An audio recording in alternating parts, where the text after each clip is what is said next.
Hey guys, welcome to Pancreas Pals. Emily here. And Christie.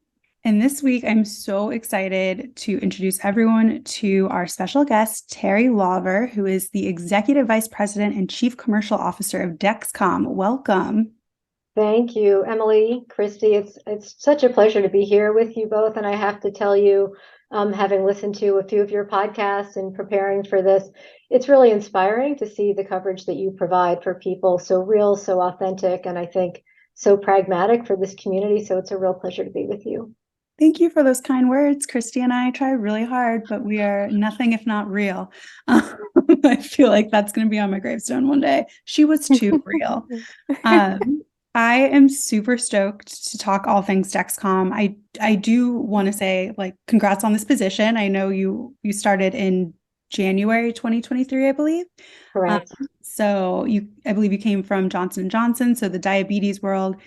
I know they have products, but everything's, I feel like Dexcom is so hyper focused. I'm so excited to hear some of your learnings in your time with Dexcom. But I really am itching to jump right in because we are coming off the tails of the American Diabetes Association's latest conference and lots of exciting newness being announced. I think for our, as I like to call them, pancreatically friendly pals out there, people who maybe don't have type 1 or type 2 or maybe have, relation to it, but don't live with it on the day-to-day.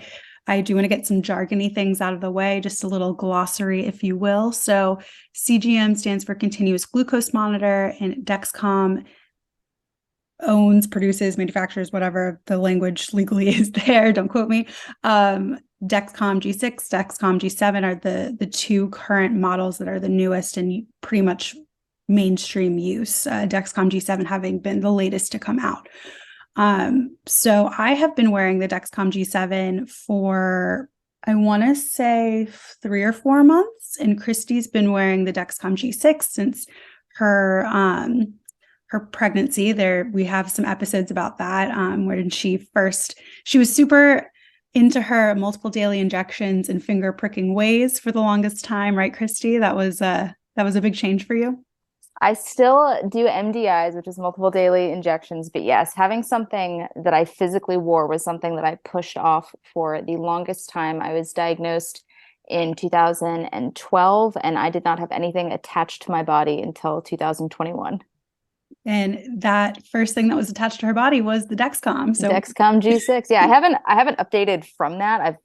But see, this is the thing. I'll upgrade my life. I'll wear something that will make my life easier, but I'll stick with the same one. Like once I do it, then I don't nothing if want not to. consistent. Then I don't want to change. Let's talk before we head into all the newness that's coming out right now and all the new press releases and exciting times. I would love to get your perspective on how the G7 rollout has been and how, like the type of excitement that you guys have at Dexcom, because I love the technology. I did a compare and contrast episode because I got the opportunity to test out the Libre 3. My heart always belongs to Dexcom. There's obviously pros and cons to every CGM. So I'd love to hear some of your, like, what you guys are most excited about for the G7. Sure, and I'll reference some things that took place even before I got here that you may have heard from Jake Leach or Kevin Sayre. So bear with me if some of this is repeat, but I do want to fully answer your question, Emily. We are so excited about the G7 platform. This is a platform that was really built from the ground up, new form factor, new technology on multiple fronts, and driven by what we heard from customers, from the end users, from their families and caregivers about their needs. And as a result of those needs, we've built a system that in the initial launch is based on the FDA approved data, the most accurate sensor on the market. Really importantly, it's incredibly simple. We've simplified the application process and the hardware significantly. It's a smaller footprint versus the G6. We've worked really hard, even in the very early days of launch, to ensure the very best insurance coverage and lowest out-of-pocket cost so that everybody who needs this technology can get access to it. And we're really, really encouraged by what we're seeing in the initial launch.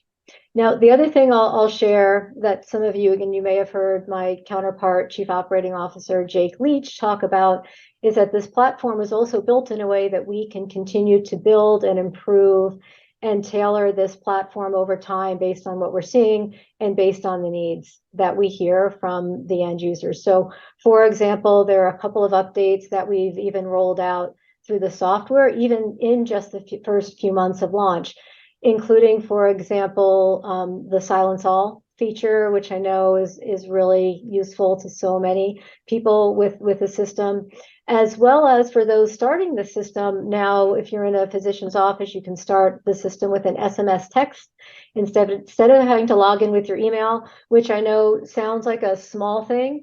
But if you think about a new technology being accessible and easy for the end user, and also easy and time saving for the endocrinology office or the primary care office, where these healthcare providers have such busy practices, they feel like they don't never have enough time with everybody. So anything we can do to simplify and streamline that startup process, what we sometimes call the out of the box process, right?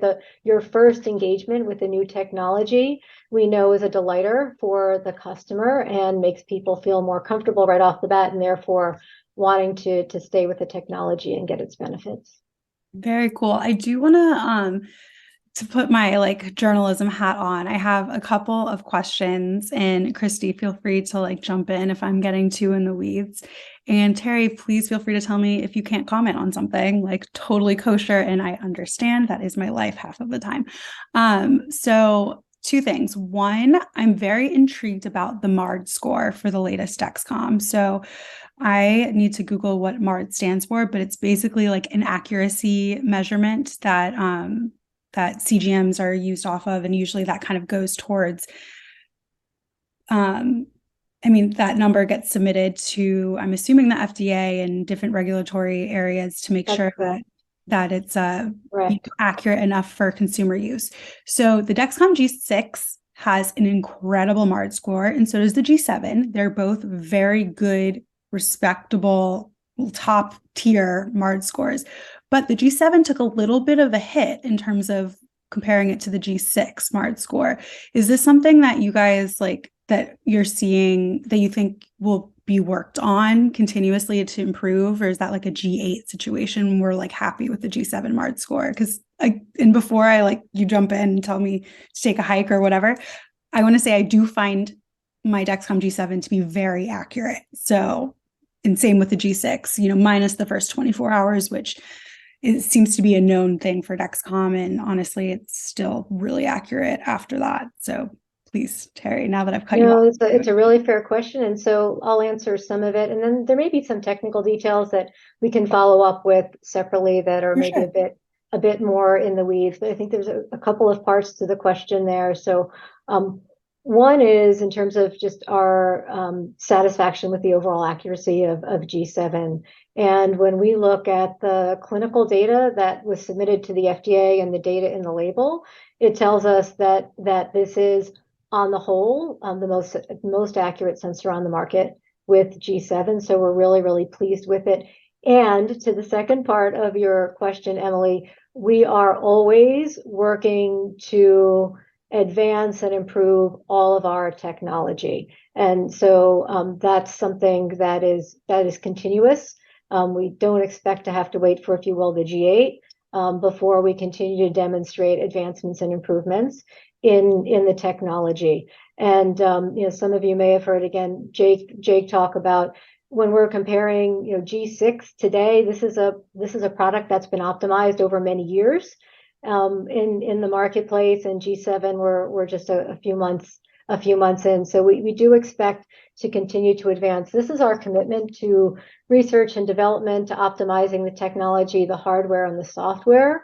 We don't believe good enough is good enough, although we're really proud and pleased with the product we have on the market, and we believe it is industry leading in accuracy, and the data supports that.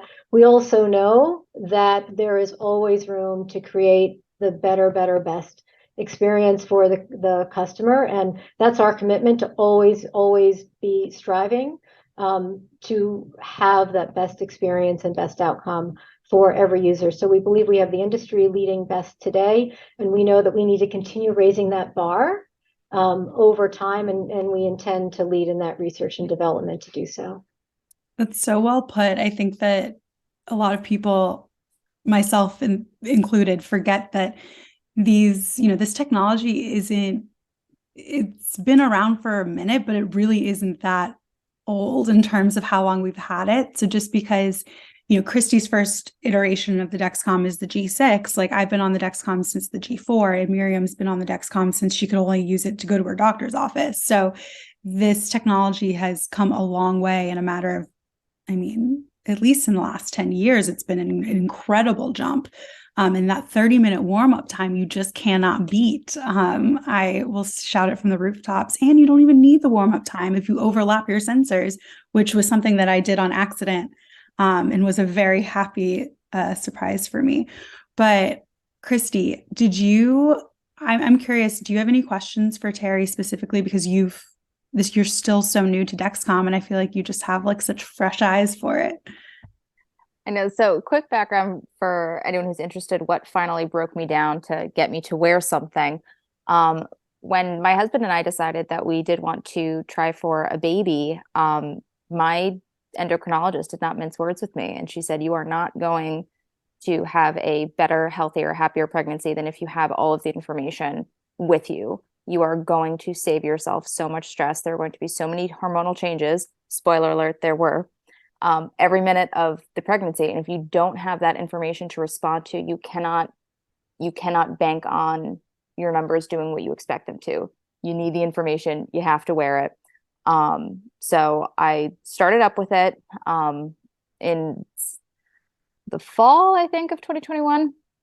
And basically just to give myself some time before we, took a trip to Babyland to really get used to it, see what it was about. As someone who was so nervous to wear the device, I guess a question that I would have about the G7 and future models, one of my biggest issues was like, is this going to hurt to stick in my body? What is the process like? I would love to know from the standpoint of the people that are putting out this technology, like, is comfort, like, where does that land in terms of when you're updating each model? Are you looking to update comfort? Is the like installation process when we go to inject these things into our bodies, like what kind of conversations go on around that from model to model? Like, how are you trying to improve on that? Mm-hmm. Yeah, Christie, I really love that question because it's sort of at the core of who we are at Dexcom, that our technology and where we focus to advance is driven by our customers, by our users, not the other way around. It's not technology based on the lab that gets pushed out to the customers. It's starting first and foremost with that understanding of the needs of the end user. At first, the end user customer, their family and caregivers first. Then, of course, we also have to think about the prescribing clinicians and their needs and what they can do to make this accessible in their office. And we also do have to think about the insurance companies, the payer needs, because we can put this brilliant technology out there. If people can't access it, right, from an affordability standpoint, we're not delivering on our mission. So everything we do is as a basic principle starts with this deep understanding of the customer needs. And it's something that we are very proud of and take really personally here at Dexcom because of how and where we started. And if we have some time, I can tell you a little bit about my history and how I first got introduced to Dexcom, which plays into my passion around answering this particular question. Now to get to the specifics, Christie, around things like comfort, right? So again, comfort, size, wearability, absolutely driven by what we hear from people like you, from chat rooms, from formal research, from the physician and nurse interactions with people. We know that having something on your body 24/7, a tool, it has to fit into your lifestyle, right? It has to fit into who you are. And so, the G7 is significantly smaller, about 65% smaller than the G6. And the insertion was absolutely designed for, of course, accuracy and function, but also for ease and for comfort. I'm actually wearing, I'm pointing to my arm that you can't see, right? I have a long sleeve shirt on, so you can't. I'm wearing a G7 right now. In fact, one of the first commercially made G7s that's come off of our new Malaysia manufacturing facility. So that's really exciting as we think about scaling so that we can have enough product for everybody. And I find it really very comfortable both to insert and to wear. I'll tell you personally, I've optimized where it goes for things like since we are women talking to women here on this podcast, sports bras on and off, for example. I know that's something we hear from a lot of our female users with the on the arm wear, but I've found it very comfortable, very easy, and we're hearing that as well from customers. Also, the G6 and G7 both are virtually painless. Whereas I remember having to work up the energy and like mind space for the G4 because putting that in was manual. I mean, it was the best at the time. Like we knew, like I didn't know any different, but I vividly remember having to like psych myself up to doing that because I had just been diagnosed. I was terrified of needles. You could see the needle in the injector. It was like a whole thing. And this is a huge improvement. So every Dexcom that's come out, I've kind of just been like, oh my God, I didn't know that it could be this good. And then it is that good, I kind of brings me to my next thing, and I want to be really mindful of everyone's time.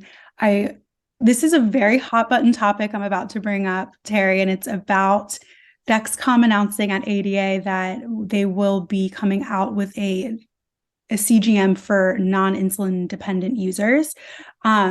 I feel like I could do a whole episode specifically on that. I have a lot of hot takes, but I don't want to put my own opinions into the mix before I learn more information on it.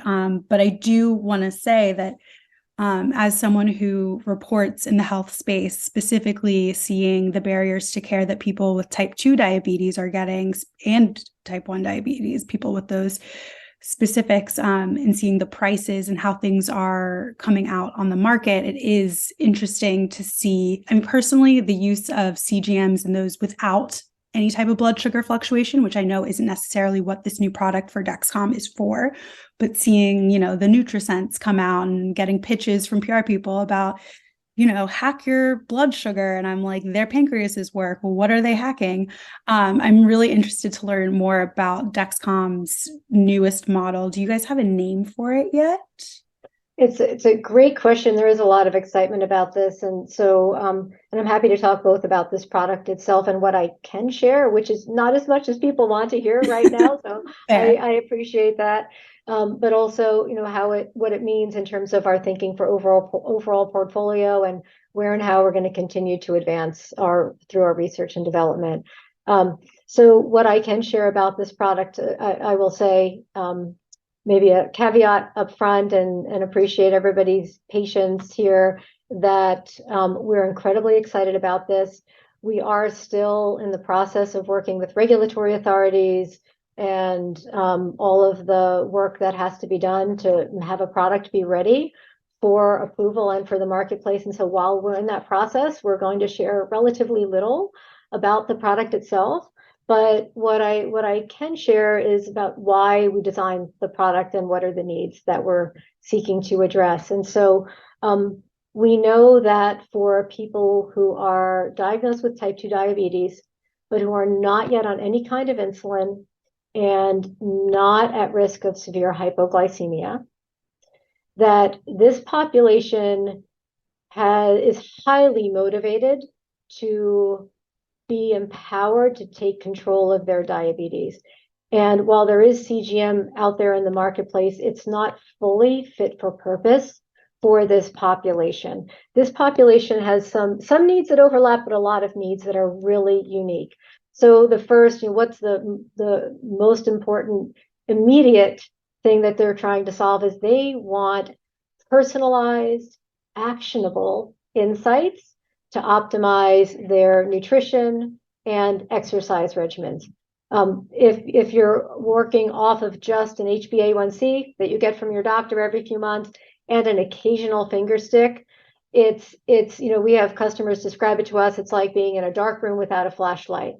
I know I need to do something differently. I just have no idea what, because I have no visibility to what's really going on. This population is really afraid of progression of their disease and all that entails. So they want these insights, they want these tools. At the same time, they don't want to be interrupted throughout the day by alerts. There's a different emotional relationship with what we call diabetes. We use the same word, but it's a very different biological disease, and I think a different emotional relationship for people with type 2 and people with type 1 diabetes. They're really, sometimes I think we do a disservice to both communities by calling them the same thing, because they're so different. And along with that, for the needs of this population, they want a way to feel in control and feel empowered. And so while this new product will be on the G7 platform, and we talked a little bit earlier about the platform ability of the G7 and what it enables for multiple different needs, it will be on the G7 platform, but it will be a 15-day wear product. And we expect to launch it initially with a cash pay option, a really approachable cash pay option, so that it can be broadly available while we work with insurance companies to broaden the coverage to this population and have a product that's cost and pricing is fit for purpose for the needs of that population. Now, I might say, Emily, Christie, one of the questions that I get often since this conversation on Friday is, does this mean you're walking away from your commitment to people with type 1 diabetes, and in particular those with AID connected systems, and continuing to advance the technology? And that's a very easy question to answer. And the answer is, of course not. We are absolutely not walking away. And in fact, it's a real wonderful place to be here at Dexcom, to be at a size and a scale that we can actually advance our research and development for each of those populations simultaneously, because we know that there are things we can deliver even more for a type 1 user, and all the tools and outcomes that they need. And there's more we can deliver for this broader population. And I believe we learn as we develop features and algorithms and software for each of these populations. We actually learn things that can benefit the other populations. So we're excited to bring this new product out. And in parallel, Kevin Sayre shared on Friday in our presentation that in parallel to that, we're also advancing the technology for type 1, for AID connected users and that population. And we think there's a real synergy to serve everybody, continue to serve everybody in the best way possible. Awesome. Thank you so much. Just to clarify, because I know we really have to wrap up like nowish. Just to clarify, is this new product going to be like is it in mind for people with pre-diabetes and type 2 diabetes, or is it also going to be marketed to people without any type of diabetes? Right. So what I can tell you is today in the US, CGM is approved for people with diabetes, and we anticipate that our initial launch of this product will be focused. The initial focus will be people who are diagnosed with type 2 diabetes, but not on any kind of insulin and not at severe risk of hypoglycemia.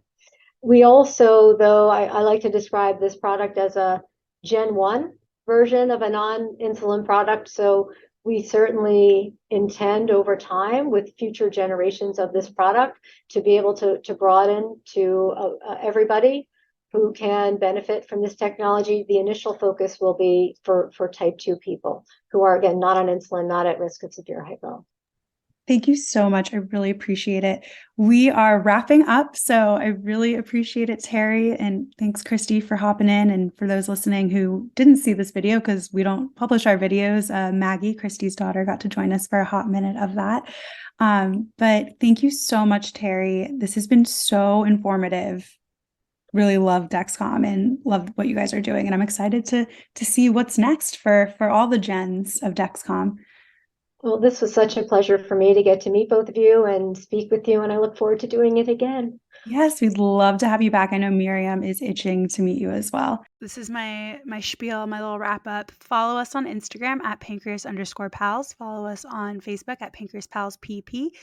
Email us at pancreaspals123@gmail.com. Slide into our DMs or emails. We love hearing from you guys. All right, guys, have a great week.